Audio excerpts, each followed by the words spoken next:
Good afternoon. I call to order the Hamilton County Board of Commissioners regular meeting of March the 25th. Good afternoon, Madam Commissioners.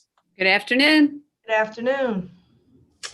We have quite a bit on our agenda today, so I will get started as we normally do with silent prayer and pledge of allegiance. I would ask that we, if you would allow me to say a couple words as it relates to, there was another attempt of violence in Atlanta yesterday. And I would just ask as you pray, to pray against that spirit that's attempting to cross the land. No one is void of that happening. And I think that we need to pray against that spirit, that murderous spirit that's trying to creep across the land. So thank you.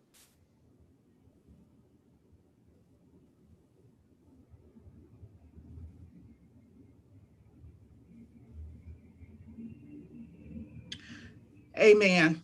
Amen.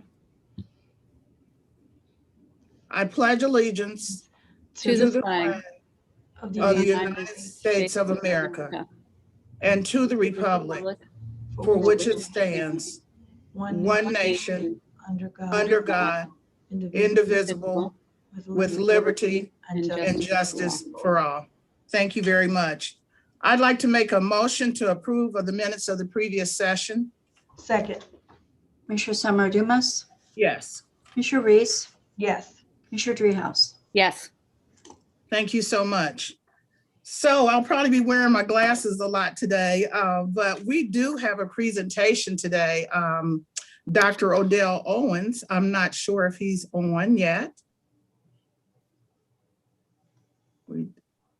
And my thought was if we could say a few words before we read the proclamation, and the proclamation would be the culmination of what we're trying to express. And I do see him on there. Good afternoon, Dr. Owens.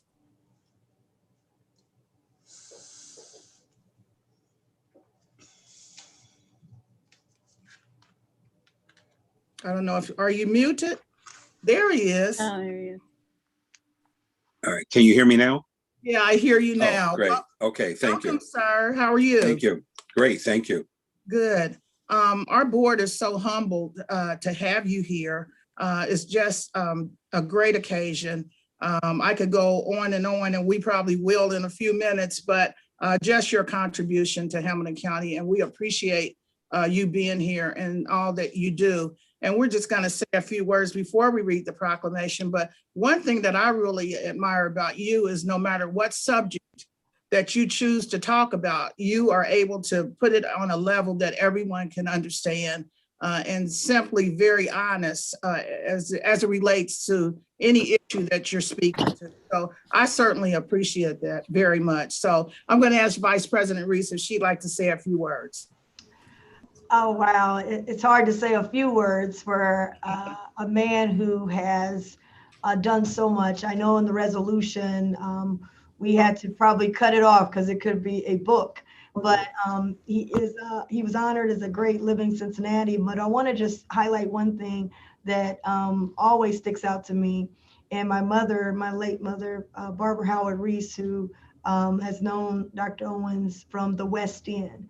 And you are very proud, and you are very proud to come out of the West End and to be able to go across the world and go to 2 Ivy League schools being trained, and the discoveries that you have made to have so many women. This is Women's Month, mothers who want to have children and were having difficulty. You made that possible for families to have children and be here.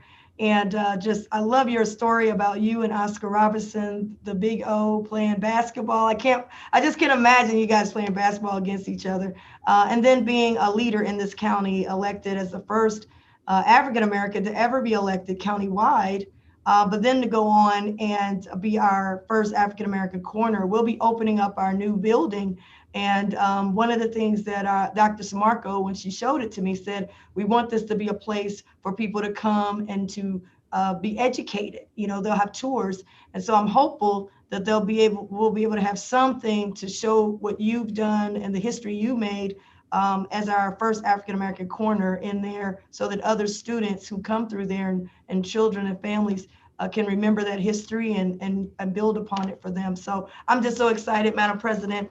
Thank you for bringing this resolution forward. I would love to have a motion to not allow him to retire, but I don't think we have those powers yet, Commissioner Dreehouse. I don't think the state has given us those powers yet, but I just want to thank Dr. Odell Owens for coming all the way from the community to high places, but never forgetting the community. So thank you so much. Thank you. Commissioner Thank you. Dreehouse. Thank you, Madam President. Hello, Dr. Owens. It's good to see you. Hey, Denise. Yeah, I was trying to remember when I first met you, and it's been a number of years ago, and my memory does not serve that long ago, but I believe it was probably when you were coroner, but got to know you better when you were at Cincinnati State and took a leadership role there, trying to move that institution forward, which you did. And then in your role at Interact, especially because we've worked with your organization, especially when it comes to the addiction issue in this community, which we continue to fight. Interact has been a forerunner on that issue and done so much to try to save lives and get people into recovery here in this community. And now you're a leader when it comes to vaccines and distributing vaccines and trying to save lives there and make sure people don't get COVID-19. And I am very grateful for that leadership. You always work in partnership and are such an icon in this community that I think so many of us turn to you when we need someone to promote a message or need someone to take a shot in the arm or need someone to validate, the work that Interact is doing and that the rest of us are trying to partner in. And so I am very grateful for your willingness always to be that leader, be that go-to person. And so I am saddened by your retirement. I know it's well-deserved, but I too am sad to see you go. So thanks for everything you've done for this community, Odell. Thank you. And I would tell everyone who's listening to put on your seatbelt because as was said earlier, there could be so much more that we put into this proclamation. And one reason we made sure that each commissioner had an opportunity to read it because we are so excited about you. So why don't we get started? All right. Proclamation recognizing Dr. Odell Morano Owens for his contributions in Hamilton County. Whereas Dr. Odell Morano Owens, a native Cincinnatian and graduate from Woodward High School, earned a Bachelor's of Arts degree from Antioch College, earned his Master's in Public Health and MD degrees from Yale University Medical School. And whereas Dr. Owens completed his internship and residency in obstetrics and gynecology at Yale and was awarded the Irvin Friedman Award as the Outstanding Chief Resident in the Department of OB/GYN. And whereas Dr. Owens accepted a combined position at Harvard Medical School, serving as a clinical instructor in the Department of OB/GYN and was a fellow in reproductive endocrinology and infertility. And whereas Dr. Owens returned to Cincinnati in 1982 to establish the first division of reproductive endocrinology in the Department of OB/GYN at the University of Cincinnati Medical Center. During this time, he served in the medical school, established an in vitro fertilization program, and achieved Cincinnati's first successful conception and delivery. In November 1988, he announced Cincinnati's first pregnancy from a frozen embryo. And whereas Dr. Owens left his medical practice in 2004 to serve as medical director for a major insurance company and helped launch a Cincinnati-based nonprofit organization devoted to early childhood education and was elected as the Hamilton County Coroner. He was reelected in 2008, setting a record for the most votes a candidate has ever received in the history of Hamilton County. And whereas Dr. Owens became the 5th president of Cincinnati State Technical and Community College, serving from August 2010 until October 2015. He then served as the medical director and interim health commissioner for the city of Cincinnati. In October of 2016, he was named president and CEO of Interact for Health. And whereas Dr. Owens is a member of the Board of Directors for Cincinnati Fire Foundation. His previous board memberships include U.S. Bank, where he was the longest serving board member, University of Cincinnati Board of Trustees, Cincinnati Health Department, Project GRAD, which means Graduation Really Achieves Dreams, a not-for-profit collaborative of the Cincinnati Public Schools, and many other organizations. And whereas Dr. Owens was selected by Black Enterprise magazine as one of the top 15 Black doctors in America and was honored during Cincinnati's bicentennial celebration as one of the bicentennial's 200 greater Cincinnatians, and was named an honorary Kentucky Colonel and an Ohio Commodore, and was awarded 3 honorary PhDs, and was the youngest person inducted into the Ohio Independent College Hall of Excellence. Now, therefore, be it proclaimed, Hamilton County Board of Commissioners honors Dr. Odell Marino Owens for his contributions to the betterment of the citizens of Hamilton County and wish him well in his retirement. Be it further proclaimed that the Board of County Commissioners of Hamilton County, Ohio, does hereby proclaim the 31st day of March, 2021 as Dr. Odell Marino Owens Day in all of Hamilton County, Ohio, and is signed by all our commissioners. Congratulations, sir. Well, thank you. That's pretty overwhelming. You know, every human being is blessed with some talent. And God gave me the ability to speak and give me a lot of empathy and compassion for humanity. And I just hope that I just shared that and just simply wanted my tombstone to say I made a difference. I certainly appreciate you giving me a whole day. That's just outstanding. It's kind of funny. I have a son that had the city of Cincinnati when he was 14 named the day after him. So now I can tell my son that I have a day. It's always held that over me. But no, I appreciate this. I appreciate getting it from the 3 women that are before me. You all are just outstanding women who I've admired and appreciated and have talked about in such many positive ways. It's just an honor. But also love to just see that there are 3 women and 2 African Americans. It tells us that even in times of darkness, we've made a lot of progress, and we need to celebrate our progress more. As much as we still have to talk about what we haven't achieved, let's really celebrate. And to have 3 women running this great county, I think it's just outstanding, because I want my daughter to continue to try to rise in her career, and she can do that because she can look at you 3. So I appreciate what you do, appreciate what you've done for me today, and I will always remember March 31st. Thank you. Thank you so very much. Thank you, sir. Thank you, Odell. You can stay on if you like, or I know you don't have anything else to do. You're retired. So. All right. Oh, But thank you so much. Yes. Thanks, Thank Odell. you. Uh-huh. So we'll move right along to public comments. Bridget, do you see anyone in the queue? Commissioner, if anybody would like to raise their hand, nope, I do not. Okay, thank you very much. So we'll go to comments and motions of the commissioners. Vice President Reese. Thank you, Madam President. And I do want to highlight, we have in Norwood, Northside, a young lady teen that is missing. And I know that lots of folks in Northside and around are looking forward, want to keep her in their prayers. If anyone sees Tamara Hill, and I think they would call her Tulip. And there's also another young man who has autism who is also, people are looking for. So just want to keep an eye out and certainly keep these families in prayer. I know it has to be very tough when you're looking for your loved one. So I do want to acknowledge that.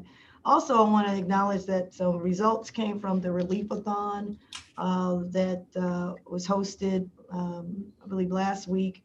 And it was a great opportunity to educate people about what's available and certainly all of our partners, and United Way stepped in. I know that the contract for United Way for full-time navigation is in the works from, we voted for it, but I know the contract part is in the works that Jeff and his team are putting together and should be hopefully up and going in April, which is right around the corner. But I do want to acknowledge that in between that time, we had a chance to test some of it out during the Relief-a-thon, where people could watch it on television and on streaming, and also be able to call the 211. So some of the results I just wanted to highlight that United Way provided to us. We had a great interaction. We had over 700 calls. Calls are still coming in. And remember, we didn't promote the number in advance. We only did it during the broadcast. We also, the number of the ages of people that needed help, they have that. But also the fact that the number of people that call, the majority were dealing with rental assistance. So we know that we voted for more money for rental assistance. So we know that that is an issue. Small business came in second. So 45% needed rental assistance, 43% was utility assistance, and we had another about almost 20% dealing with small businesses. And all of the folks that should have been called back by now by our partners. And we had about 253 that was referred to Jobs and Family Services, and they got right back with them, and they're in the pipeline. So I just wanted to highlight that those were some major components. The number one zip code for the callers came from 54211. That area had the highest amount, and second highest was 54231. So again, this is the type of data that we'll be having available when they go full blast and full time, hopefully in April. But we did get a chance to do a test run. I thought they did an excellent job, and all of the partners done a great job getting back with the people. The Freestore Food Bank, they were able to, they couldn't get to the food, right? So they had 5 deliveries that went straight to the people. So it was those kind of things. Talbot House, Neil said that at the Talbot House, we have this number if you have mental health and you need help right now. And they were able to get people called that number that night, and they were able to help some people with, mental health issues. So I just want to thank all the partners again for this, and also this type of data, which we will all be able to get on a regular basis once the navigators come on board full time. So just wanted to report that back from the Relief-a-thon. And then on our website, we now have 513 Relief that we have 513 Relief that people can go to right now, 513relief.org. 23,000 people have gone on there. And on our streams, we had over 3,000 folks watch and over 100 shares. So the information is getting out. The things that we voted for funding have an opportunity to get to the people. So just wanted to report that, and I thought that was some good data to report out, and looking for other reports as the navigators come on full time. Thank you. Thank you. Commissioner Reese, you mentioned 45211 and 45231 for the major complaints that came in. Do you know what area that is? I have an idea, but I'm not Yeah, I will have to, I don't know those by heart. So I have to get that. 45211 is Westwood. Westwood, yeah. That's what I was thinking. What was 31 though? I don't have Not that. sure where 31 is. I can get that information. I'm just reading off of their sheet right now. So I'll be able to get that information before the meeting. Sure. Thank you. Thank you. Okay, Commissioner Dreehouse. Thank you, Madam President. So wanted to announce again to everyone, and to both of you especially, that the application for the Commission on Women and Girls is open. Deadline is April 9th. So if you know of any women or girls who would like to participate on the commission, please have them apply. We are all getting notified as those applications roll in. So we've had a number of applicants, but would look forward to having some recommendations from your offices if you so choose. So anyway, just a reminder again, Friday, April 9th is the deadline for that application process. And then secondly, I neglected to mention this last week, but as we all know, the governor came in to tour Cintas. That was one of the mass vac sites. They did 10,000 vaccines in 3 days. And so I just wanted to thank the partners there. Xavier hosted that and will continue to host as they can, given their scheduling, those mass vaccination sites. And, you talk to the folks at Xavier and they feel like this is part of their mission to the community and this is a way to give back. And so I got a letter from Michael Graham related to that and how proud he is to be hosting the Mass Vac site. So I just wanted to do a big shout out to Xavier and also to Kroger, who is the partner at that site and did an excellent job of coordinating. It was there were a lot of people, there were thousands of people there, but they were spread out. Everyone was in a very good mood because they were all getting vaccinated. But it was this great partnership between the city, the county, Kroger, Xavier, the state. And these are doses that are in addition to the doses that we are getting as a county every week. And so it's a huge benefit to this community. And it will be an ongoing effort as we get at least 5,000 for those mass vaccination sites every week now, moving forward. And hopefully some of the J&J will be used for that. So anyway, just a big shout out. I had the opportunity to go over and just wanted to make sure that the thank you to the partners was said once again. You can't thank those guys enough for the work that they're doing to help make sure everybody gets a vaccine in Hamilton County. That's all I have. Thank you. Commissioner Dreehouse, on the Commission for Women and Girls, you need approximately 10 women, you have 10 openings. Yeah, there are 10 openings for girls and 10 openings for women. Okay, thank you. And the application is on our website. Okay, I have a couple comments.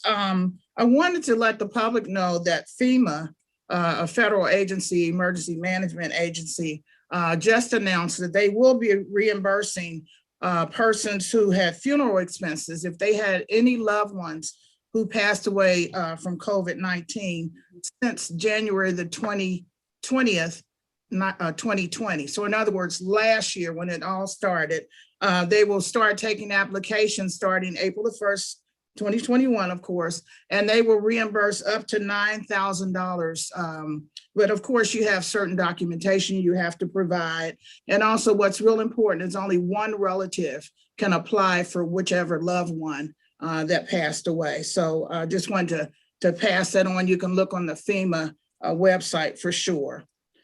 In addition, I just wanted to acknowledge my understanding, Michael C. Espel, who worked 47 years for pharmaceutical services in the community. We want to thank him for serving the patients in the community. He served 15 years, actually, my understanding at St. Francis de Paul. I can remember meeting him when I first started and his excitement about the pharmaceutical program and wanting to expand it. So I just wanted to, from the board, just thank him for his 47 years. Okay. And then I have one other item. And the board is really excited about this one, I know for sure. We have a proclamation for our clerk of the board. And it's from, of course, all of the board, and it says a proclamation honoring clerk of board Jacqueline Paniotto for her service and dedication to Hamilton County. Whereas Jacqueline Paniotto began her career with Hamilton County on March the 24th, 1988, in the position of typist 2. And whereas after 5 years of service, Jacqueline's position was reclassified and she was reassigned to the position of county clerk. And whereas Jacqueline is well-liked and respected by commissioners, constituents, and co-workers.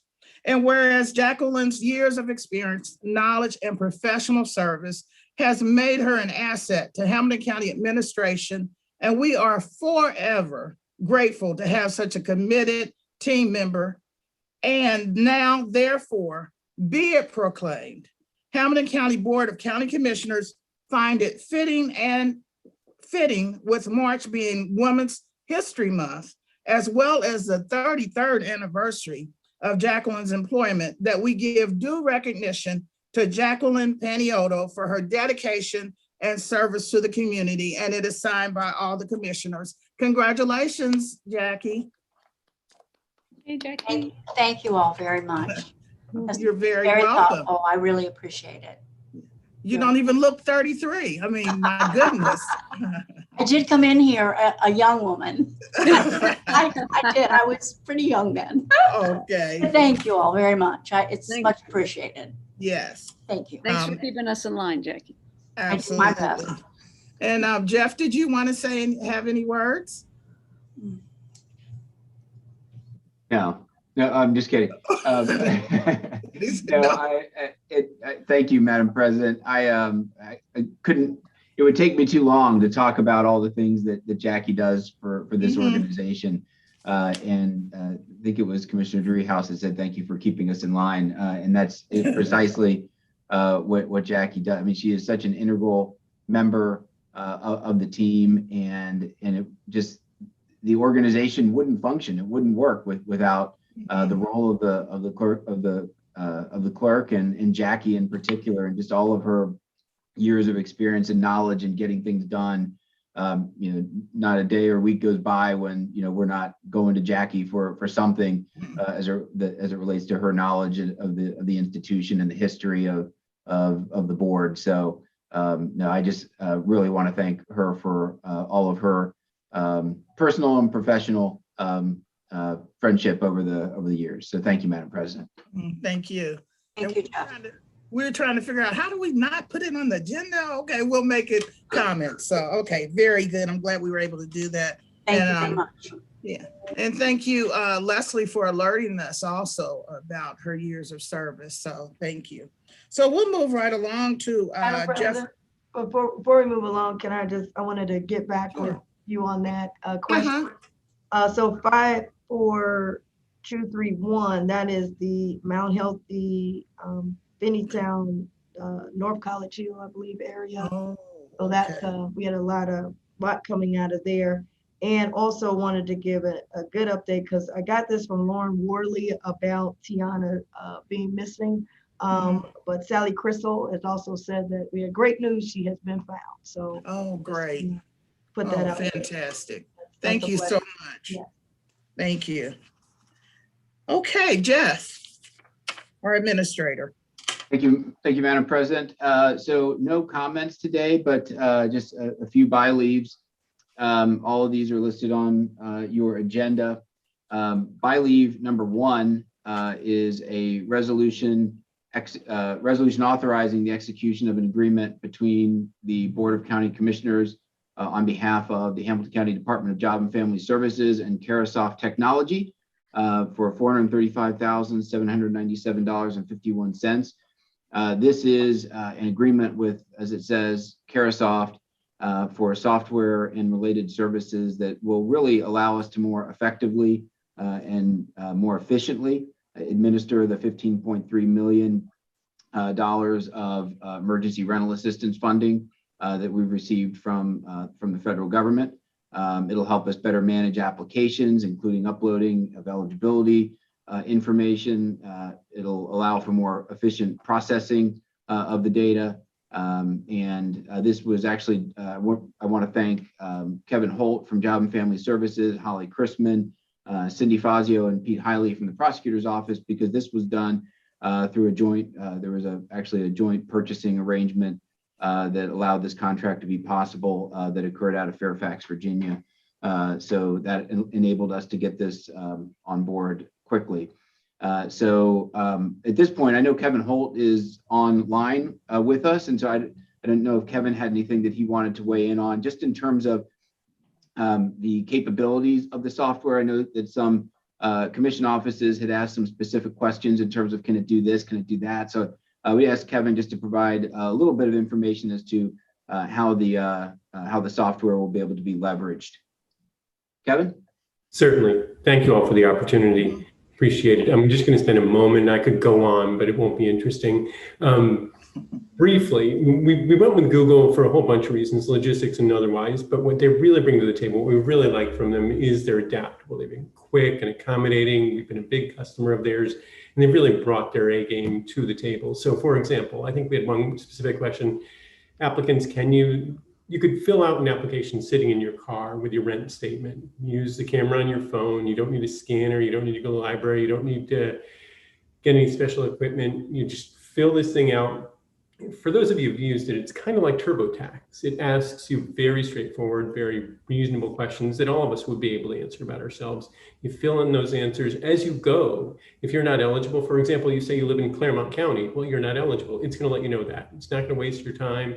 That application is not going to go anywhere, but it's also not going to clog up the system. And that means that by the time you've submitted an application, you've got a pretty good idea if you're eligible or not and what you're eligible for.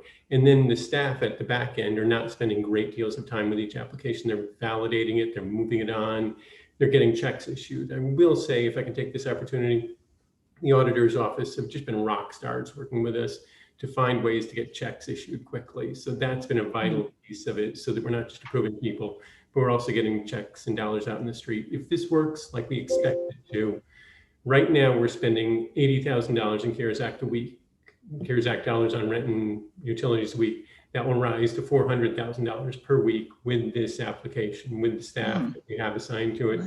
So it's an order of magnitude change that wouldn't be possible without this specific investment. We don't take spending this money lightly. We're only going to do it if we need to, but we feel in this case, it's a prudent use of limited public funds. Thank you so much, Kevin. Are there any questions or comments for Kevin or for Jeff? Commissioners? Yes, I have a comment. I want to thank you, Jeff and Kevin and JFS team, because that was an issue for a lot of people in terms of the technology, and it also slows down the process if you don't have it. And the majority of folks, even grandma and grandpa, they're using smartphones now. They may not have the computer. So I was happy to hear that you can do documentation through taking a picture and it can be uploaded, and then everything is kind of right there. I want to just make sure, and I'm sure you probably already, the answer is probably going to be yes, but just make sure people understand. So 513relief.org, this will be in its interfacing, right? So when you go to that, those who might go to 513relief.org and they hit rental assistance or utility assistance, it will take them to this interfacing. Is that how it would work? Or that's exactly right. Right now we're live using a legacy system. We have a very functional, fine system. We're processing lots of applications right now. So people should go there right now.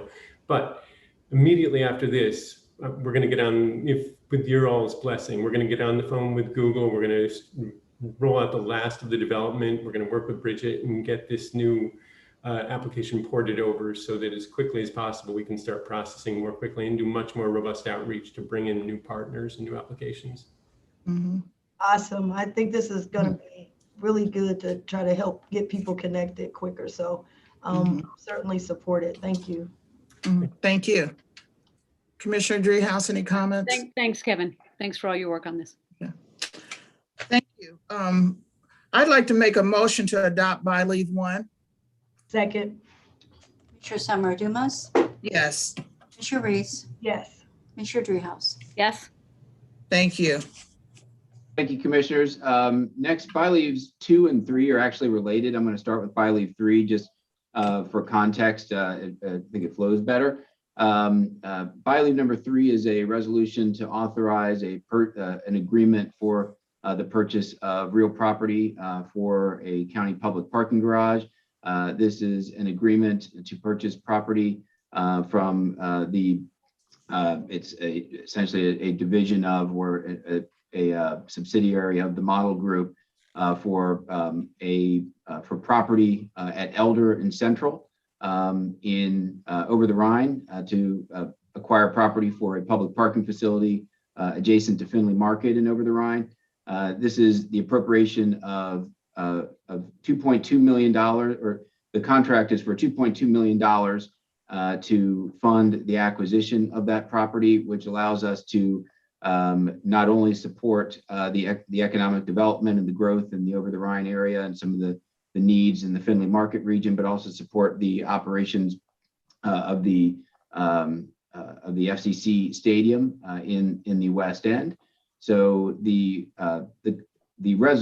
two resolutions here. There's the agreement to purchase property, which if the board were to approve this today, it would put in place a due diligence period for us to do the due diligence on the property from an environmental perspective, a site perspective, and then ultimately would allow for the closing of that property for a purchase price of $2.2 million.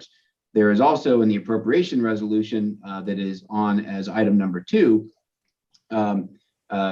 included in that is $2.2 million for the acquisition of the property and $2 million for soft costs associated with the initial due diligence, environmental work, site work, initial design associated with the parking facility, et cetera. So assuming the board moves forward with these two items, we would begin immediately the due diligence process associated with the acquisition of the property so that we could close.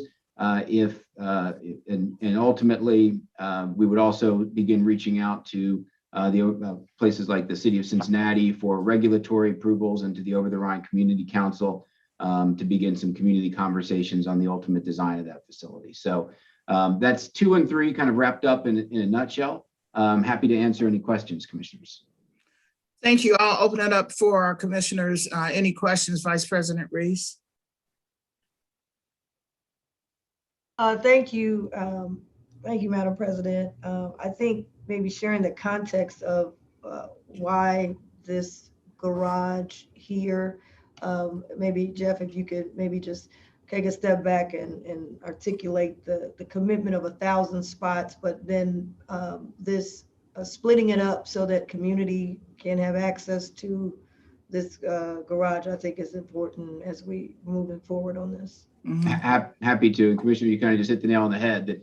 The commitment to FC at their West End Stadium was for 1,000 cars. We're putting roughly 830 there instead of 1,000 because the thought from the county was to split that capacity up to provide what is needed for the operations close to the stadium, but also where possible to locate some of that infrastructure outside of the direct proximity, but close enough where it could be used for the stadium, but also used to support Findlay Market and some of the surrounding uses and some of the other community and cultural uses in that area as well to better support the community. So it's really twofold. It's to support operations of the stadium, but it's also to support the broader economic growth of that area, and that was specifically by design. So you're correct. The commitment to FC was for 1,000. We will certainly be higher than that. This facility will be a minimum of 350 car capacity, and we will work as we enter into the design phase of this, both with the City of Cincinnati, with the Over the Rhine community, and assess the market potential for whether there is the potential and the feasibility for going bigger than 350. We obviously want to make sure that doing that would meet with the community's approval and also make sure that it was feasible from a market perspective as well. So yes, thank you for the opportunity to clarify. Madam Chair, Madam President, also, Jeff, can you also hit on the points I'd asked you about air rights? Because a lot of times we do things and someone else owns the air rights. Can you talk about the air rights component and also the fact that this potential parking garage, based on what you've presented to us, has the ability to also bring in money because there are some folks interested in buying some of the spots. Is one of the reasons why it'd be bigger than 300 cars or whatever, bigger than.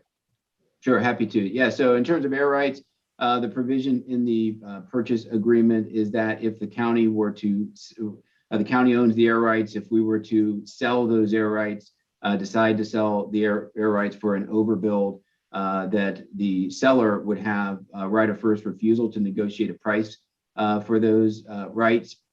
But I will say, just as a matter of course, that neither the seller or the county anticipates an overbuild on this particular facility. We're not anticipating designing it to accommodate an overbuild.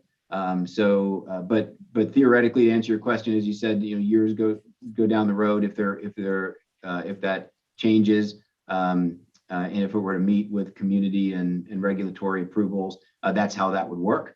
And in terms of the other dynamic of parking, it also includes the right for the seller to purchase up to 200 spaces in the garage, that we would negotiate how that would work from a monthly and a daily perspective, which is a good thing for the county because it automatically, as the garage opens, if they were to exercise that right, the garage would open with paying customers in the garage from a monthly perspective. And we'll have to coordinate that obviously with the need to accommodate traffic from FC games as well, and the ability to want to make it appropriate and have the capacity for daily parkers and things of that nature. But that's what we would negotiate with the seller. So that's a mutually beneficial provision both to the seller and to the county in terms of having the ability right from the start to have some economic cash flow into the garage. Thank you, Madam President. Thank you. Commissioner Dreehouse. Yeah, thanks, Madam President. I am very excited about this parking garage because it does a couple of things. When we first decided that we were going to build some infrastructure to accommodate FC's games, we wanted to do it in a way that helped with on game days, but also had a community benefit. And so we decided to split it up. We've got over 800 now over at the FC site on that campus. And now we've got this other one going up to fulfill the rest of our obligation to get us to our 1,000 spots, and are looking at the sizing here to make sure that we have something that meets the community's needs and also makes money. And so, because that was really, there were only 3 major tenets of this agreement, accommodate the needs of SC on game days, have a community benefit, and not lose money / make money. And so this garage checks all those boxes. And so I have heard from folks over at Finley Market. I've heard some of the folks that are already living in this area, some of the businesses, and they're very excited about having this garage. And so I think, while I'm excited about moving forward on this piece, I think the number of spots will be the next big decision that this board has to make related to this garage. And I know that we'll have community input related to that to make sure that we hit that sweet spot where it's big enough where we can turn a profit and accommodate the community needs, but not so big that it stands out in a, kind of a negative way on this corner. So anyway, I'm super excited. It's taken us a while to get to this point, but I'm very excited about moving forward with the garage. Thank you. I see Joe is on. I didn't know if Joe wanted to speak or he's just on to hear the outcome. I'm not sure. Joe, did you want to speak?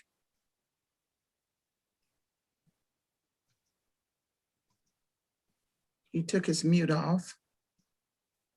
Got his photo up. Yeah. Okay. Oh, it's Joe. good. Okay. All righty. Well, Joe Feldkamp, did you want to speak or you want us to move forward? Okay, we'll move forward. I'll make a couple comments in case he comes in, but as it was said earlier, we made an agreement to provide parking spaces. So we did sign that agreement. We certainly want to honor our agreement. And at this point, it looks like the area that was chosen as the most feasible place to allow this agreement to be fulfilled.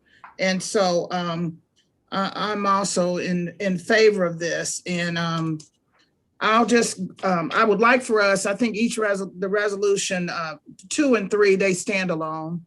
So I would like to do two separate motions.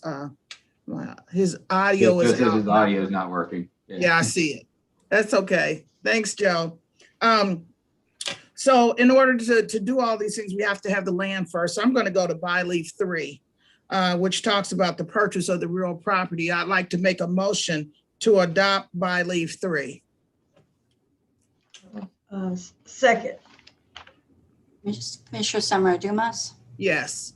Commissioner Reese, yes. Commissioner Dreehouse. Yes. Thank you. Madam And President, just a point of clarification.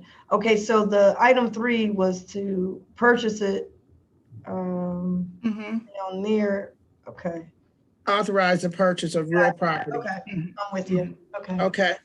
And then I'd like to make a motion for by leave 2, which allows us to make some budget adjustments in order to do some of the soft costs that we need to do, as Jeff had talked about earlier, as relates to environmental and assessments and due diligence. So I'd like to make a motion to adopt by leave 2. Second, Commissioner Summer Dumas, Yes. Commissioner Reese, yes. Commissioner Dreehouse. Yes. Thank you, Okay. thank you, commissioners. And the other related thing here, separate but related, is, as the board is aware, we are moving towards wrapping up construction at the West End garage as well. I want to thank Phil Beck and Joe Feldkamp both for their work on that. Roger Friedman as well. I know that, and we'll provide a fuller report to the board on this at the appropriate time, but in terms of the engineers' estimates, as we went out and bid for construction costs on this, we're doing very well in terms of the overall actual construction costs against our initial estimates. So that's always good news, and what we would expect from a good team like Joe, Phil, and Roger, who executed this. So Phil is now showing his face as I'm complimenting him. So Phil. Just in time, Phil. Sent it over the top. It looks like Joe is on now. Joe, is your audio working or no? Oh, no. Okay. Okay, Joe's giving the thumbs up, so we're okay. I will bet that Phil's audio is working because he probably pulled Joe's plug. Phil, are you wanting to say something? Yeah, no, not particularly, but knew it I was want to thank working. the commissioners for your support. Okay, thank you all for all the hard work that you do. So thank you. Thank you. Madam President. Yes. So I drive past that garage every day on my way home from work, and it's a nice looking garage.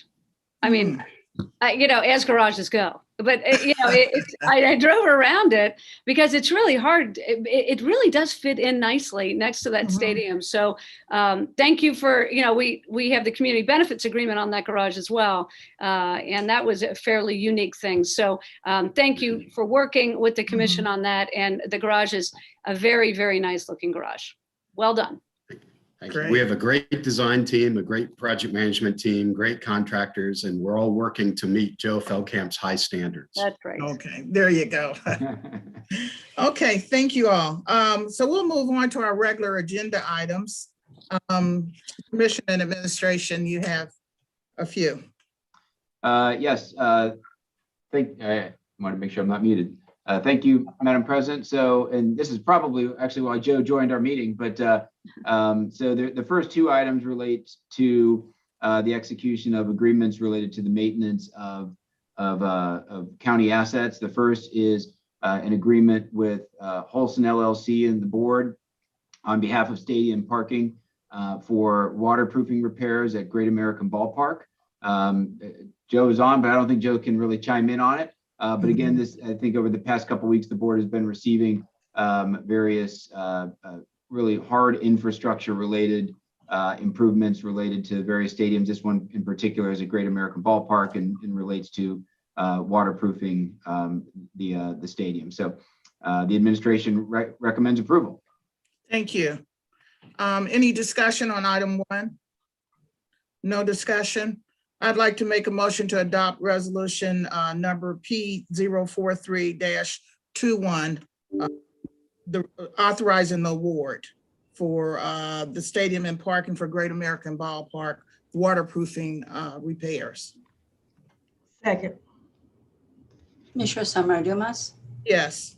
Commissioner Reese, Yes. Commissioner Dreehouse. Yes. Thank you, Commissioners. Item number 2 is actually a contract for painting of structural steel over at the Park House Garage. So this is a facility that you haven't seen much of recently, but as the board is aware, we do own and operate the garage just outside of the Job and Family Services Alms and Depke building. So there is structural steel underneath and a vault underneath that garage, and this would authorize and fund the painting of that to avoid corrosion and rusting in that steel. The administration recommends approval. Thank you, Jeff. You explained it very well. I'd like to make a motion to adopt resolution number P044-21.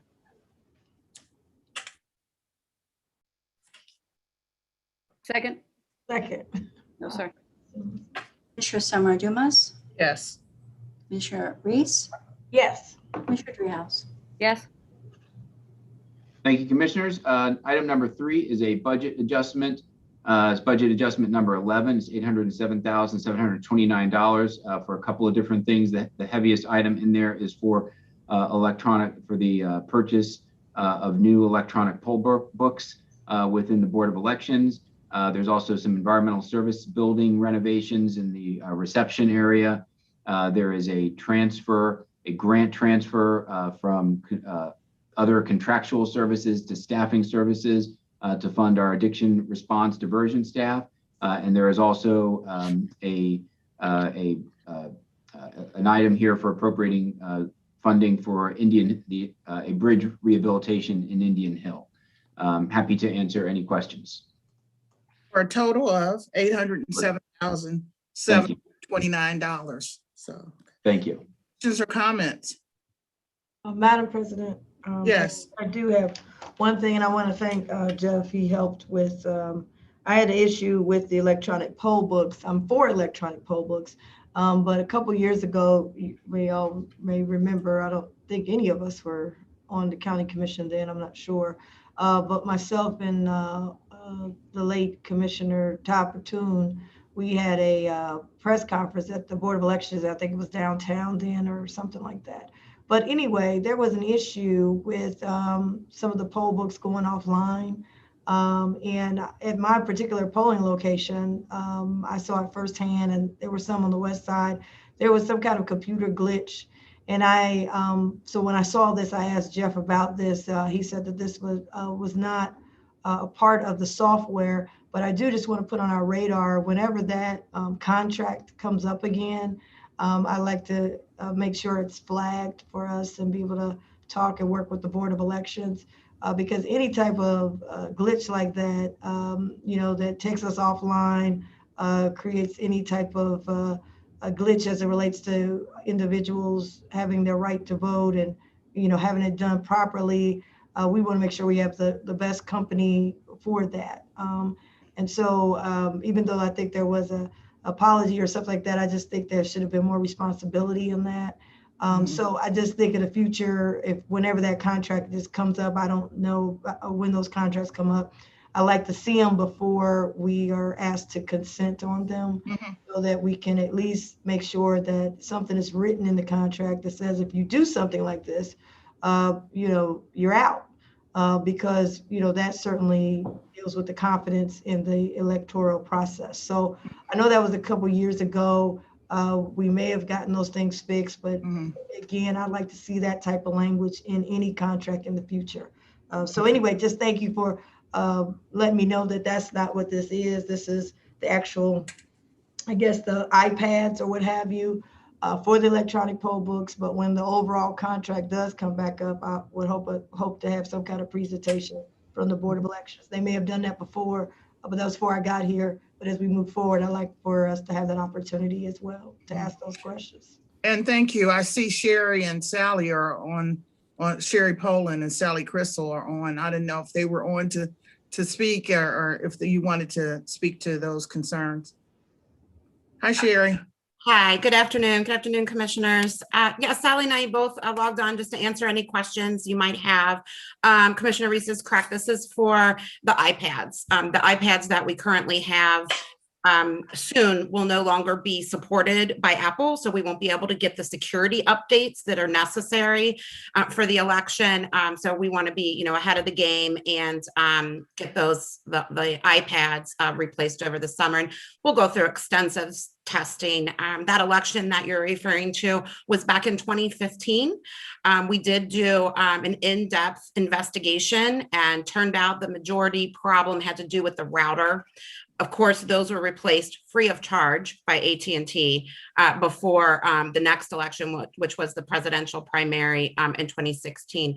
So we've conducted over 15 elections very successfully since then.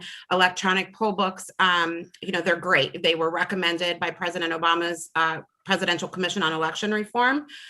They have reduced the check-in time from 3 minutes to 1 minute. I don't think we would have been able to process 600 voters an hour at our early vote center this past presidential election without them.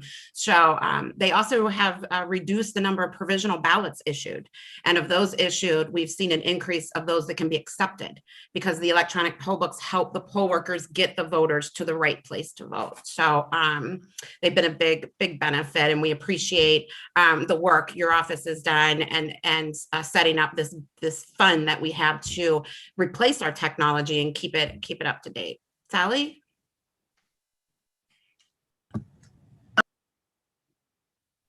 You're on mute, Muted, Sally. There she goes. Just thank you all. The administration's been really helpful with us in affording us the ability to put on the election that we did last year. And again, the poll books that we're using were used in 2 presidentials in addition to the 14 other elections since 2015. We admit we didn't have a very good rollout on 2015, and we were charged by the Secretary of State to write a in-depth report on it, which we can share with all of you if you would like it. Mhm.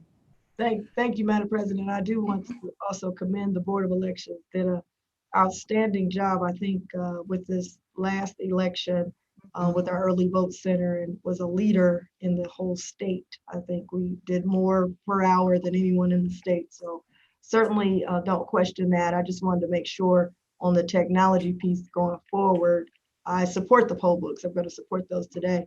But just as we go forward, that information will be helpful as we look at whoever is going to have the next contract going forward. That's all. Mhm. Okay, Absolutely. thank you. And thank you, ladies, for the extra clarification also. I'd like to make a motion to adopt. Madam President, can I comment?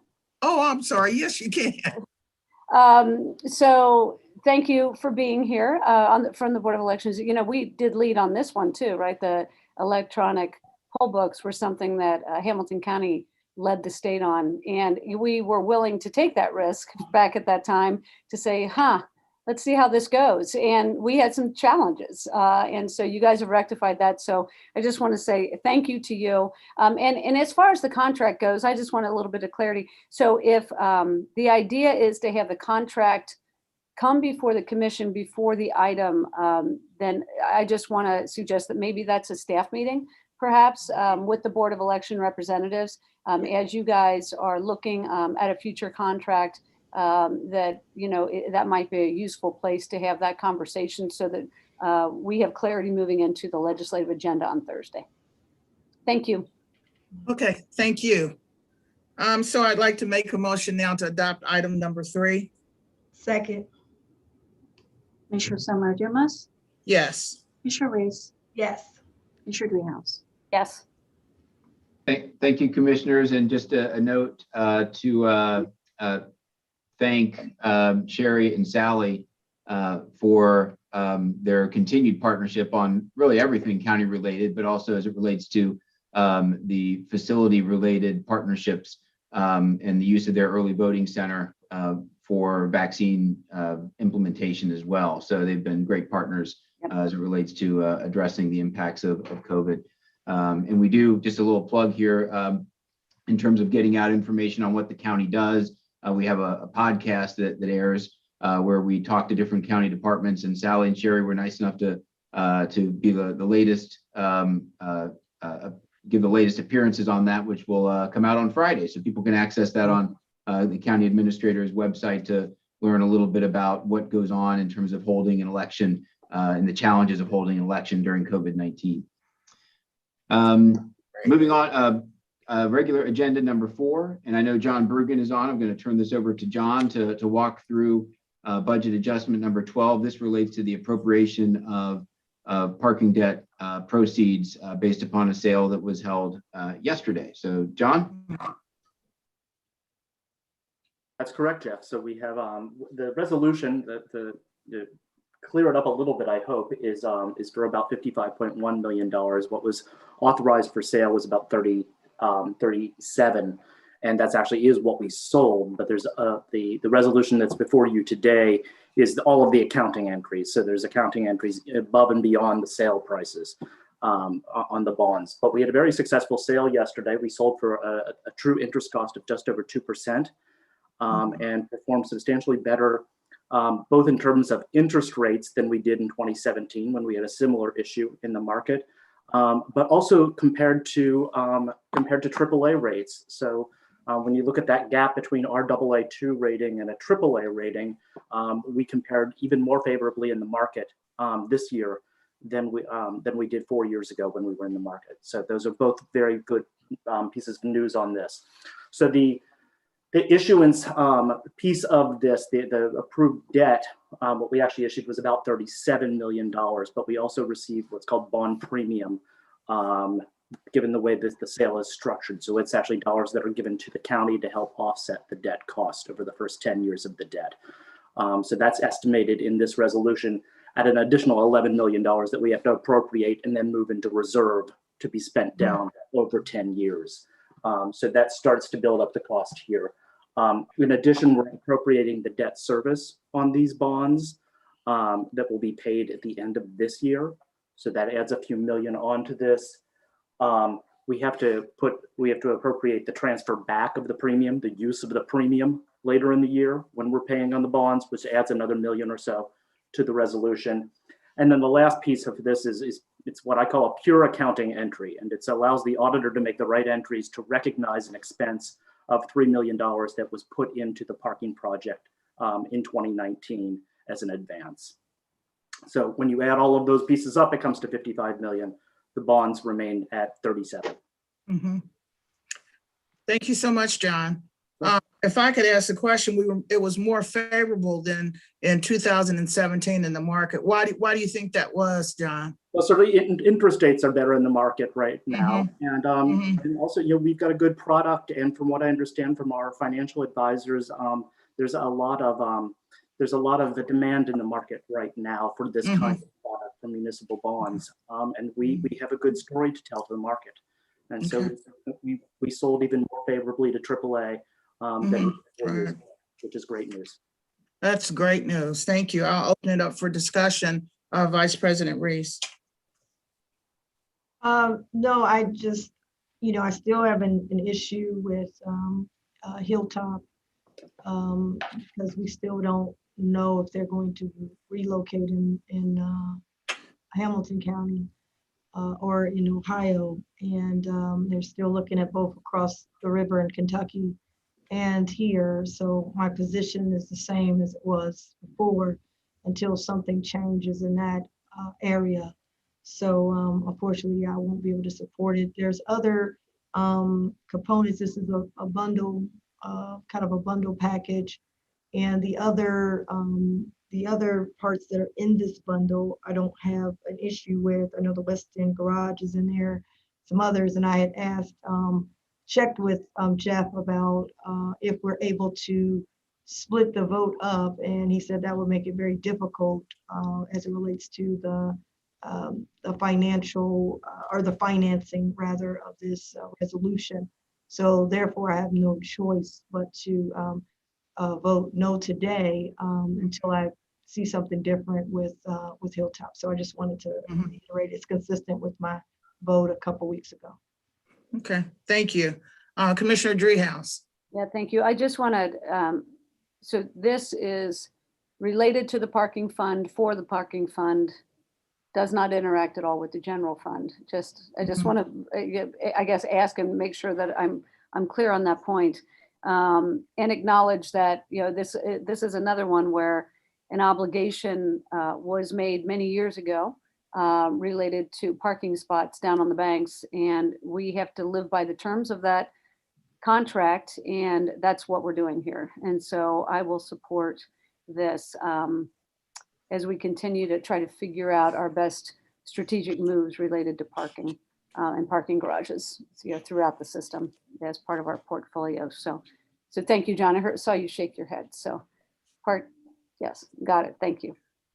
Madam President, I'm trying to understand the obligation of Hilltop. The obligation is the number of parking spots we're obligated to provide to the Bengals. Those parking spots have to be in the proximity of their stadium. And so we are obligated through a contract that was signed many, many years ago to provide a certain number of spots. And so as development continues to happen at the banks on the empty lots, as it was always contemplated, we have to figure out a way to honor the obligation.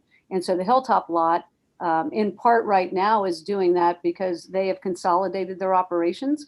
And so we are able to use a lot that was vacated by them, but we need this additional lot to meet that obligation moving forward. And so that is the reason for all the conversations with Hilltop. Yeah, I just want to take a step back because this obligation was years ago before we had the music venue. So what created the obligation that we couldn't meet, we were meeting the obligation with Hilltop staying where it was for 50 years and paying taxes, property taxes, income taxes, 70 employees. The music venue had an option, and it's okay if you decided to put it somewhere else, but when we moved the option, it then created the trigger of not enough parking. It could have been on another lot, the original location, and Hilltop would have stayed. We would have had a music venue and we wouldn't have to be selling bonds or particularly waiting to see if Hilltop, which is very difficult to move a concrete, that's one of the hardest industries to move a concrete facility to a new facility. And we wouldn't be in a situation where we may be losing taxes, tax revenue, property taxes, income taxes, and particularly jobs. So I just want to clarify that they were meeting the obligation for many years before all of us got here. They had to. But because we had the music venue, which I support, but I just thought it should have been somewhere else, it would not have then made the Bengals then say, wait a minute, we need more parking, which then triggered the Hilltop deal, which has triggered now a company that we may not only be paying them for the property, but they may be taking the jobs and the revenue across the street and then leaving us with a tailgate space that does not pay property taxes. And we won't be able to make money off of it. So that's where we philosophically differ, but I wanted to, and that's fine to differ on that, but I want to be clear about my position and understanding. I'm very well understanding what the commitment was. The commitment was being met, but because we put the music venue where we put it, it then triggered a situation that we're in now. And so my position is very clear. My hands aren't tied. My position is clear. I don't want to fund things that are leaving and going across the river, and we're financing it, especially things that pay property taxes, which we definitely need. So it's just a philosophical difference.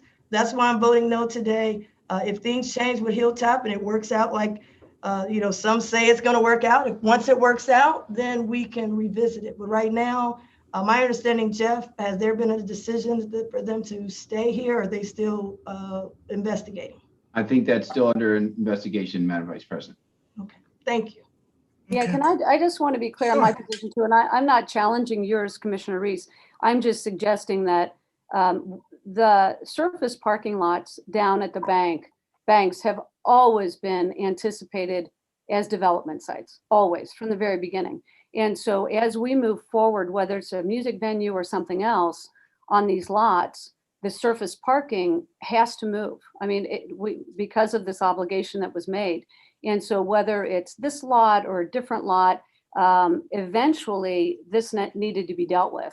And so the one place that we could go was across Marion Way to Hilltop.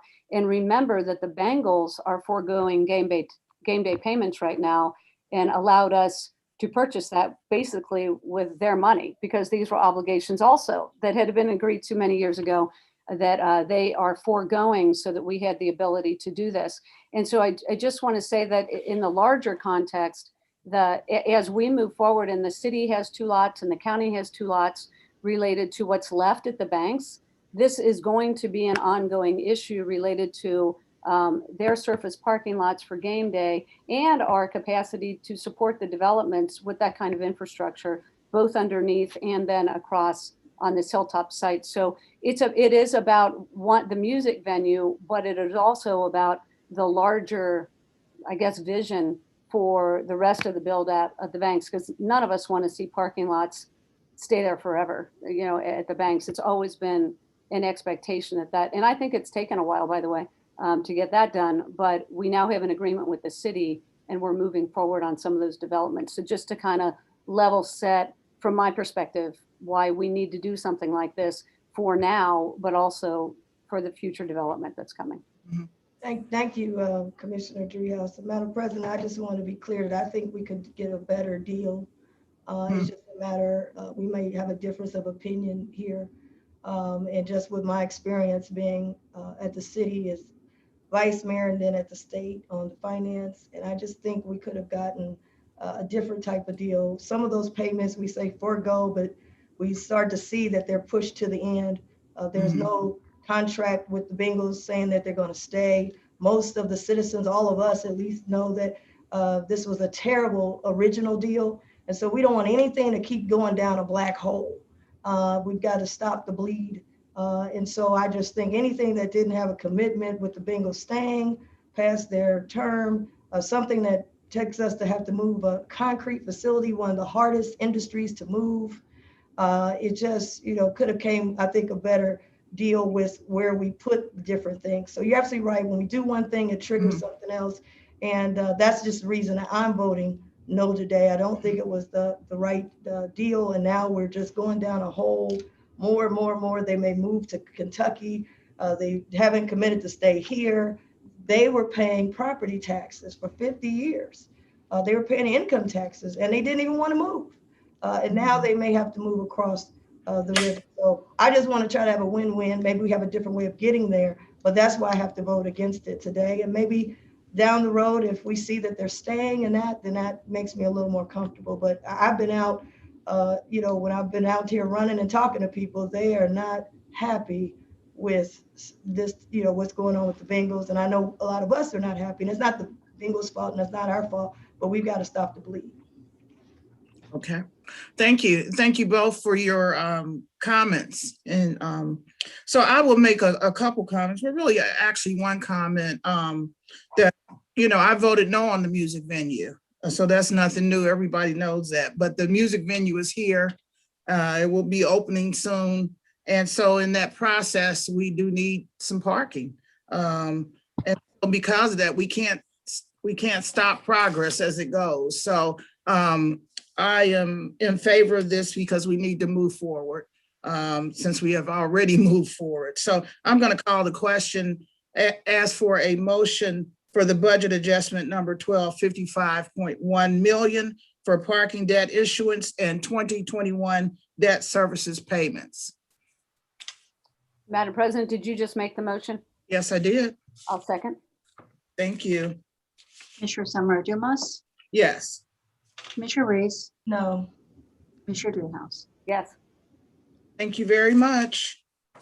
Thank you, John. Oh, John is gone already. Okay. See ya. Okay. He said, I'm getting out of here. So number 5, the engineer, Eric Beck, is here. He has an item. Hi, Eric. Good afternoon, commissioners. Good afternoon. I'd like to take the opportunity to thank Jackie. You guys honored her before. She's been very helpful dealing with our office and getting all these resolutions to you. And I haven't been here quite as long as her, but almost. And she's been helpful that whole time. And our office definitely appreciates her help. So, Thank you, Eric. you're welcome. We just have one item today, which is bringing you the plans, specifications, and estimates to go out to bid for Broadwell Road and Mount Carmel Road, a road improvement project on Broadwell from Round Bottom to Mount Carmel, and Mount Carmel Road from Broadwell to Round Bottom. Engineer's estimate is $1,471,200. That's coming from County Engineer Permissive Auto and an OPWC grant. Thank you so much, Eric. I'll open it up for discussion. Vice President Reese. No, I don't have any questions. Thank you. Okay. Commissioner Dreehouse. No questions.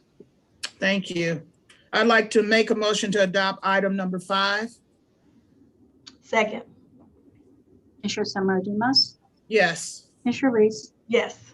Commissioner Dreehouse. Yes. Thank you so much, Eric. Thank you. So we have item number 6. I see Jack. Good Rennekamp. afternoon, Commissioners. Jack Rennekamp with MSD. And with Good me afternoon. today on the Zoom webinar is also MSD's Deputy Director and Chief Operating Officer, Mary Lynn Loader. We're excited to present to you this item and appreciate that it's on the agenda for today.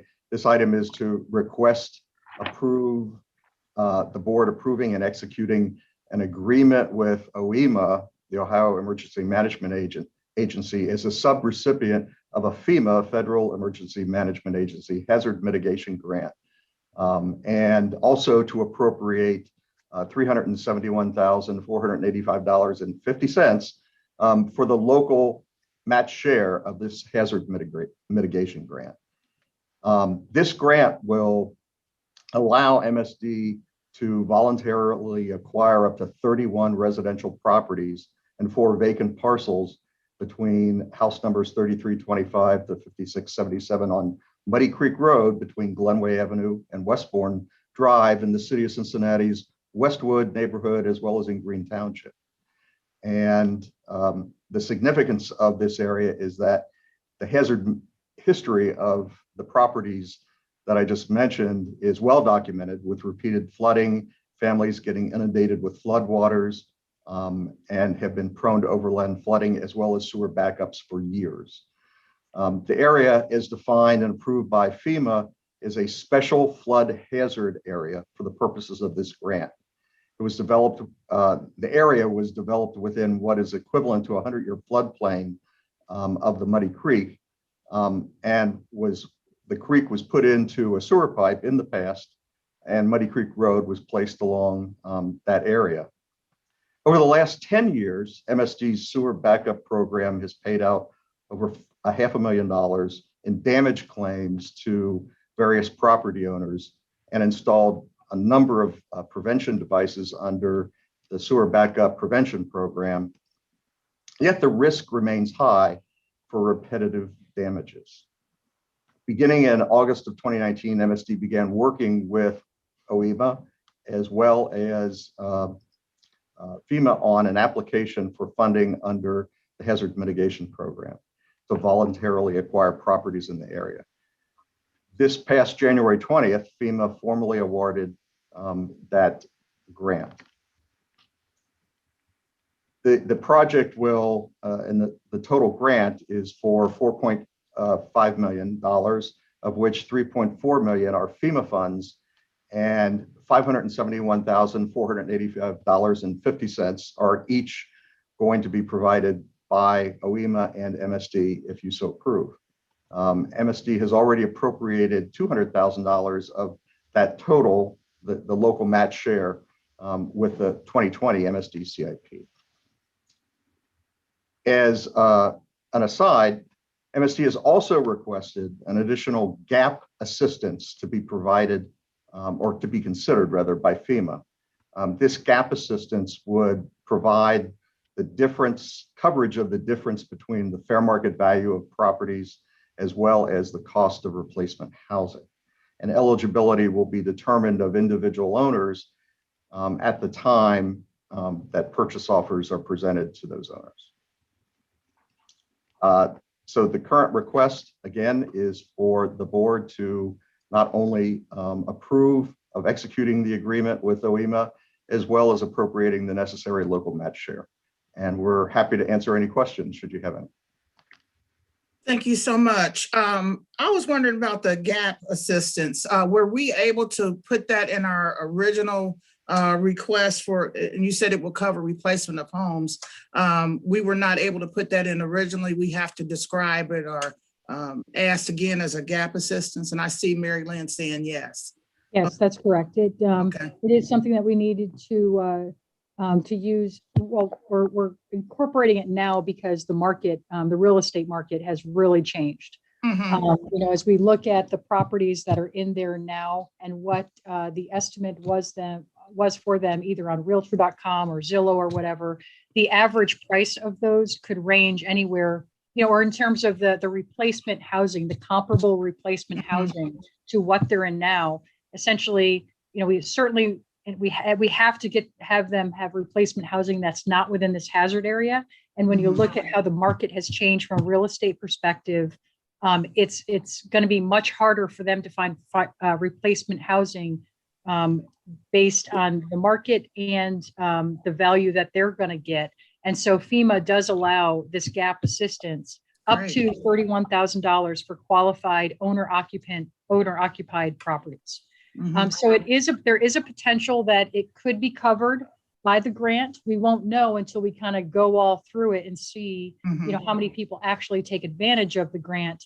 If there's excess money in the grant, it absolutely will be covered by the grant. But if not, we also want to make sure that we're taking full advantage, that the homeowners are taking full advantage of the FEMA grant. And so this is an additional benefit that FEMA does allow, but it might be something that we have to pick up the additional cost. We just won't know until we get further in it. Thank you so much. I'll open it up to Vice President Reese. Did you have any questions or comments? No, Madam President, no question. But I do want to say I know this has been a big issue, and just wanted to just say thank you for your work on it. This has been a huge issue, and I know you have to work on it for some time. So that's all I want to say. Thanks. Thank you. Commissioner Reese, Commissioner Driehaus. So I think, go ahead, I'll tell. So thank you for doing this. You know, this was, from my vantage point, creative financing for something that has been in the works for a long time and been a huge problem in this area for, you know, a decade or more. So, and we've put a lot of money into this community trying to remedy the issue, and it's to no avail. So I'm grateful that you look to the federal government to help finance the buyouts that are taking place here.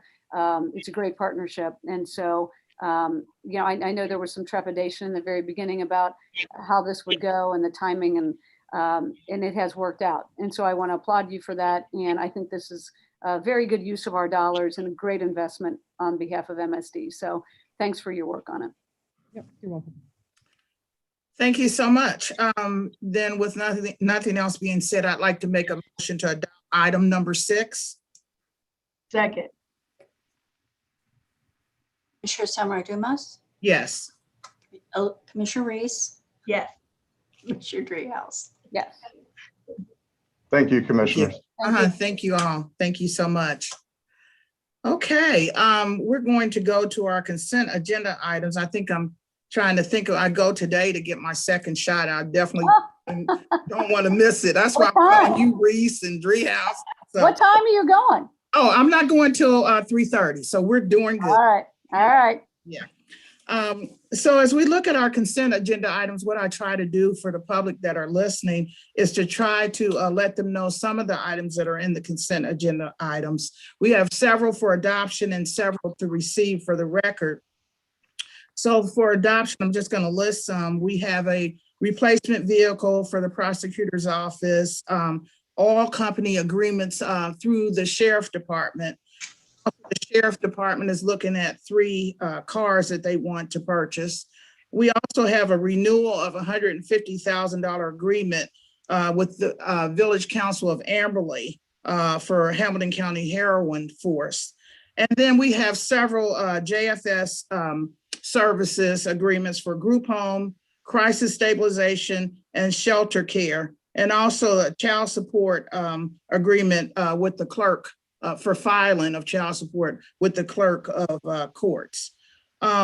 So for the record, and I'll individualize it for adoption, but for receiving for the record, there are several items. The Treasury, our Hamilton County Treasurer, has listed deposits that were on balance on hand December the 31st, 20, along with transactions for January 31st, 2021, and also for February of 2021. So there were 3 actual actions that we need to accept for the record for deposits and transactions. Along with that, there were, let's see, a tentative agreement, and I want to thank all of those who were worked very well, collaborated, and partnered for a tentative agreement with the Hamilton County Board through the Clerk of Courts, ASME, the Ohio Council 8, and AFL-CIO for the bailiffs. So we thank you all for all your hard work, and we thank you that we were able to come to some conclusions as it relates to labor agreements. And then along with receiving for the record, we had 3 liquor licenses. There was no objection to those. So I will open it up for discussion before we make a motion to adopt these items. Vice President Reese. Thank you, Madam President. Item number 10, which lists as bid awards and contracts authorized to be executed through the purchasing department for the month of February and of this year. And there are a number of them that are in here. And I wanted to highlight one dealing with the Court of Common Pleas regarding the CMS service. And that is the data service for the courts, I believe, and the everything dealing with justice. And I know that I just want to bring to I had asked Jeff about this because I didn't know if it prohibited us in the future to move in a different direction. And he said it did not. This is, I think, a 1-year renewal. And I will support it, but I wanted to highlight that Judge Janea Bratton brought to my attention. She also serves on one of our tax levy review committees, and she had been saying for some time that we needed a new data service that would allow us to have better data in terms of everything from, sentencing and who's doing what, especially as a way we're talking about trying to bring about justice reform. We now have new leadership, Judge Lubers, who is in charge, and she has indicated that she is also interested in this, as well as our Sheriff McGuffey and of course, Aptep Piraval. So I think we've got an opportunity now to move in that direction to get the best we can get to get the data, because that's the only way we go towards justice reform is we have to have data. And then there is a grant that Judge Trotter Bratton brought to my attention, and I sent it over to our administration, where the Ohio Supreme Court Justice has indicated there is a grant opportunity. It's a competitive grant, but there's a grant opportunity. So I just want to put that on our radar. And I am recommending that a group be put together to start looking at that. And I believe Jeff is moving in that direction now. And then I think that we should also, if appropriate, have a resolution to support their application for the grant for the new technology. So I wanted to put that on the table, and also if that's something we can do, I'll be willing to bring a resolution forward for us to support trying to get the grant. So wanted to put that out there as we are getting ready to vote for $3.6 million plus, but this is to keep it going, what we got right now for a year. But after this year, I want us to look at something different, new, and better technology with better data. So that was one. And then my last one, I just wanted to highlight on a good note. Item number 12 deals with all the fueling that we have for all of our departments and cars, etc. I did ask the administration about this to make sure that, because I do know that there are women-owned businesses, minority-owned businesses that do this for the state and I believe the city. And I wanted to make sure that they were invited to participate in this bid process. And he has indicated that they, not only were they invited, but also that I think a SB, a women-owned business or a small-owned business did win one of these bids. So I just wanted to highlight that for number 12, 10 and 12. Thank you. Okay, thank you. Any additional comments? Commissioner Dreehouse. Yes, thank you, Madam President. I had also noted item 10. And so I think it might be useful to have an update perhaps, because we finally had some money available to conduct a study about our very dated IT systems and data systems as well.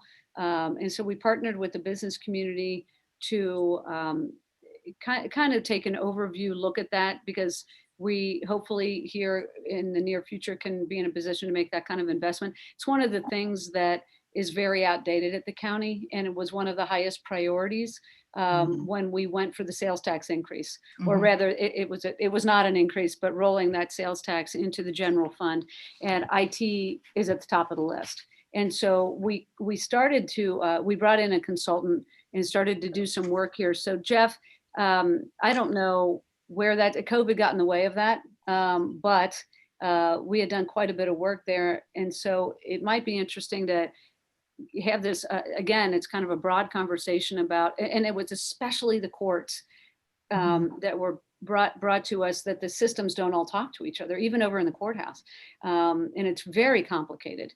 And so, and it shouldn't be so challenging. And so maybe an update as to what the results were coming out of kind of the first phase of that consultant as it interfaces with what Commissioner Reese is talking about. And I mean, I hope these things will all roll together, and that we as a county then can help make this investment, and happy to support any grants that are available too.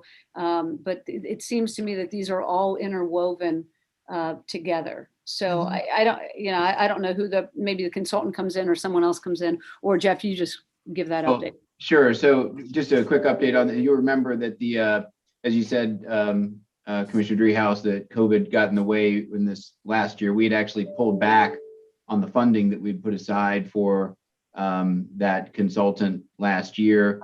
We budgeted it again this year. So we don't have the consultant on board yet, but we will. We're pulling together the internal team of folks from the clerk's office, the sheriff's office, the auditor, the courts, job and family services, telecommunications, to oversee the work of that group. And I've talked with representatives from all those offices who all have priorities in terms of different systems in the county, whether it's the financial system, our personnel system, the jail management system, the court management system, all of these big systems that we have in the county, and bringing in a consultant to look at this broadly. Several have asked specifically about court management and jail management, and I had indicated to them that it would shock me if that was not a very high priority list on the list for many of the stakeholders, and that we would, if that was the goal, we would absolutely look at it and play our part in doing it. These are, especially when you're talking about jail management and court management systems and the integration of that, or even the finance system and the integration with the HR system. These are pretty in-depth strategic planning processes. They're also very pricey items as well, so it requires a little bit of planning. But I think where the board is right now, we are in a good position at the start of this year with starting that group and having those resources that the board allocated to bring in a consultant. We're in a good position to start taking a strong look at all of these systems and determining what we need to do from a planning perspective. And all of these systems are things that, again, while I indicated that they come with a high price tag, they, I think, are well worth it in terms of ultimately garnering the efficiencies, as well as the customer service improvements that come along with those as well. So I'm happy to provide the board with an update as we move into this year and as this committee starts meeting, and we'll schedule that. I'll work with Commission President Summer Dumas's office to schedule out for a staff meeting when I think we might have some first rounds of results and report back so I can get to the board. Okay, thanks. Yeah, I thought for the benefit of Commissioner Reese and this, I lose track of time because COVID has interrupted so much.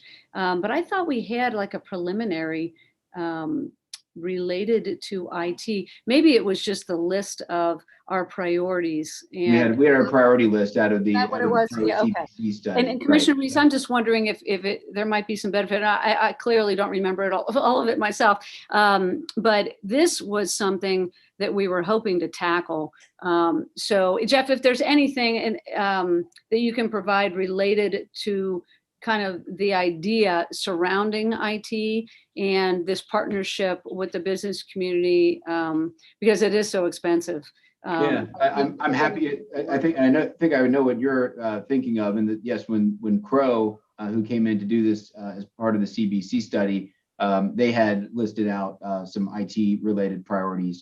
And I'm happy to pull that together and get something back to the board that just wraps, puts a wrap around the scope of this and what are some of the different systems of the county, even into the issue of cybersecurity, et cetera, which is becoming more and more important for local governments. So I'm happy to provide that to the board just as an update as we get into this process, and of course report back to the board regularly as we start into it.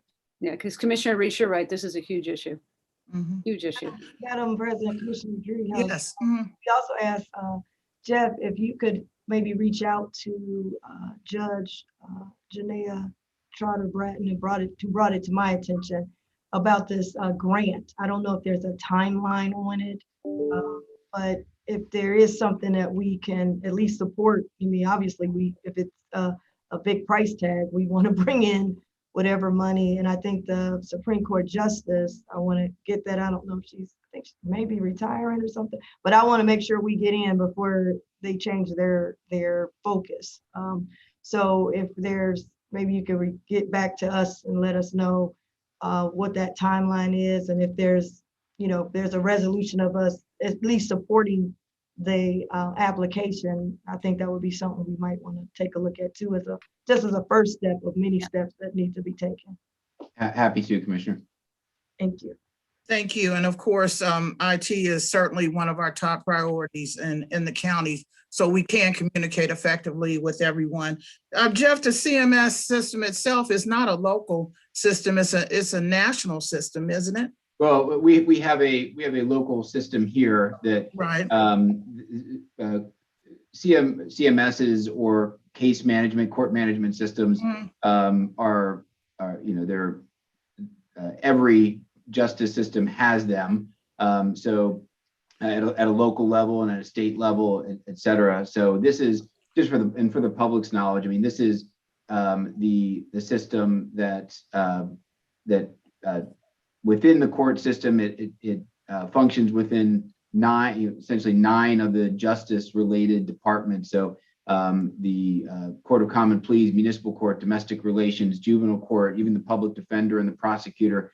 This is the system that tracks case filings from initial filing through disposition and through appeal. This tracks the workflows of all of those justice related entity. It ties in with the state's Supreme Court and with state BCI. This helps manage dockets and manage paperwork related to subpoenas, warrants, et cetera. So everything that the court does, which is just, how huge of a process that is in managing all that workflow, that's what the court management system does.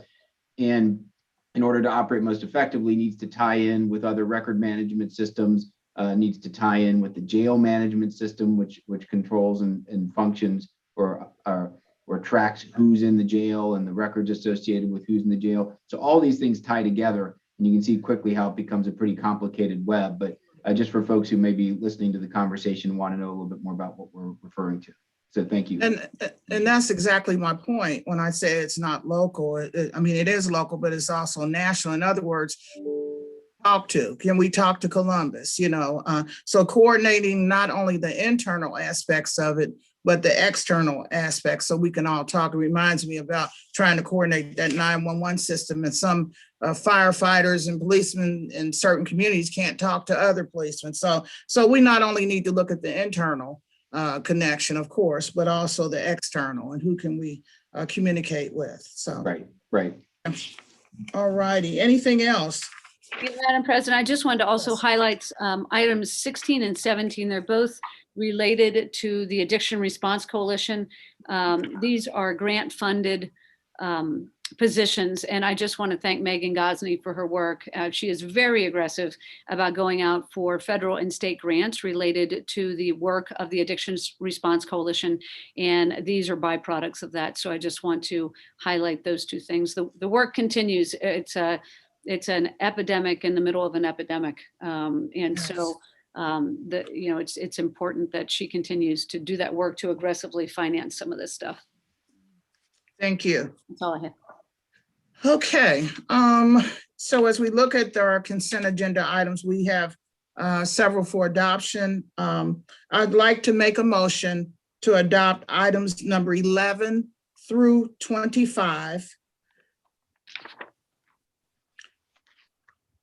Second. Commissioner Summer Dumas, Yes. Commissioner Reese, Yes.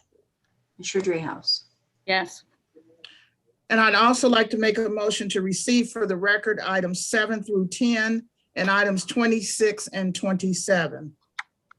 Second. Commissioner Summer Dumas, Yes. Commissioner Reese, Yes. Commissioner Dreehouse. Yes. Okay, thank you very much. Anything else for the good? Make sure I got everything, because we are a team, and I know you guys will let me know. So anything for the good of the commission? Any? I just want you to go get your shot. You're making. Yes, I do too. Okay. Well, I make a motion to adjourn the meeting today. Second. Commissioner Summer Dumas, Yes. Commissioner Reese, Yes. Commissioner Dreehouse.